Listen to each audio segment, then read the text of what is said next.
Okay, so I wanted to take a look at a rational expression multiplication example and a rational expression division example. Both of these kinds of problems are gonna be on the benchmark, so I want to make sure that you know how to do this. So let's take a look at number 55. Okay, I'm going to rewrite this: 2b cubed plus 14b squared over 6b, okay, times 9 over 2b squared. Okay, so now this is multiplication, but one of the things that I want to point out about fraction multiplication, the thing about fraction multiplication is it's one of the easiest things that you can do with fractions. We're going to take this and multiply it times that. You just do, when you're using fractions and you're doing multiplication, you do numerator times numerator and denominator times denominator, okay?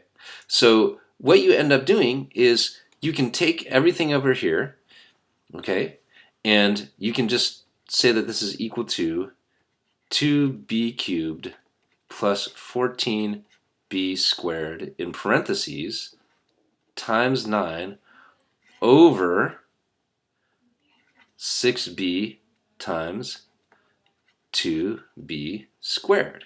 Okay? And the thing about this is that we can now factor everything. Okay? So the greatest common factor between 2 and 14 is 2. And then between b cubed and b squared is b squared. So I'm going to, on the top here, what I'm going to do is I'm going to take this top and I'm going to rewrite the top. Okay, I'm going to take this whole thing and I'm going to rewrite it right down here, and I'm going to say that this is equal to. So I'm going to first factor this part, right? So I've got 2b squared times b, right? Because 2b squared times b is 2b cubed, plus 7, because 2b squared times 7 is 14b squared, okay? Times 9. Meanwhile, on the bottom, we've got 6 times 2, which is 12. We've got, well, here's the thing. Now, on the bottom, we've got 6b times 2b squared. Now look, this 2b squared and this 2b squared, since it's multiplication, they can cancel out. So that's one of the reasons that we do this factoring thing, is because now I cancel these out, and now I can rewrite this again as being equal to b plus 7 times 9 over 6b. Now, another thing that we can do, I can factor 6 and I can factor 9, and I can get that this is the same as b plus 7 times 3 times 3 over 3 times 2 times b, right? And what will that do? Why would I do that? Well, because this 3 and this 3 can cancel out, and I'm going to end up with, over here, 3 times b plus 7 over 2b. And I could even write this as 3b plus 21 over 2b. Now, one of the things that you might ask yourself is, you might say, all right, so if this is 3b here and this is 2b here, can't I cancel these b's out? The answer is no, because there's this plus here on the top. Okay? Up to this point, everything has been multiplication because the plus has been inside the parentheses, right? So when the plus is in parentheses, this is all still multiplication happening outside of the parentheses. So you can do all this canceling that you want outside of the parentheses. But at this point, we can't cancel anymore because there's that plus there. Okay? So that's how we do simplification of multiplication. All right, let me grab my eraser and let me see if I can, maybe not. Yeah, let me just see if I can erase as much of this as possible. Quickly. I know I'm wasting everybody's time, but I haven't found yet an easier way to do this using this software here. So, hey, if anybody from Sketchbook is watching, I guess I could stop being lazy and I could read the full documentation. Maybe I'll do that someday so that I can figure this out. and make my videos better. All right, so we're going to leave the rest of that stuff. All right, so now let's do 57.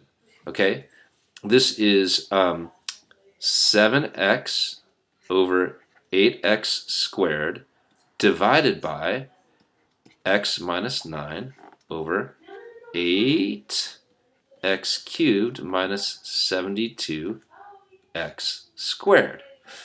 All right, so what I'm going to do now is I'm going to do this thing that you can always do with division of fractions called keep, change, flip. Okay, I keep this, I change this to multiplication, and I flip this. Remember, with keep, change, flip, you always keep the first one. In this case, 7x over 8x squared. You always change this to multiplication, and you have to only flip the second. Only flip the second. Okay, so then that's times 8x cubed minus 72x squared, all over x minus 9. Okay, then our next step is we're going to go ahead and we're going to simplify, and we're going to put the 7x, okay, times and we'll put this in parentheses, 8x cubed minus 72x squared, all over 8x squared times x minus 9. Okay? And the very first thing that we're going to do is we're going to factor this. Okay? So, the greatest common factor of 8 and 72 is 8, right? And the greatest common factor of x cubed and x squared is x squared. So I'm going to keep the 7x. This is going to be 7x times 8x squared. Okay? 8x squared times x cubed is x minus 9. I'm sorry, is x, sorry. Because 8x squared times x is 8x cubed. And negative 72x squared divided by 8x squared is going to be negative 9. So this is going to end up being 8x squared times x minus 9. That is what this right here factored into. This factored into 8x squared times x minus 9. Okay? Then all of that is going to be over my 8x squared times x minus 9. And oh my god, what can I do? Well, the x minus 9s cancel out and the 8x squareds cancel out. So your answer is just going to be 7x for that one. Pretty cool, huh? So the fact of the matter is that, whenever you're dealing with fractions, and therefore also whenever you're dealing with these rational expressions, multiplication is by far the easiest thing that you can do. By extension, division also becomes easy as long as you remember keep, change, flip. All right, so I expect everyone to do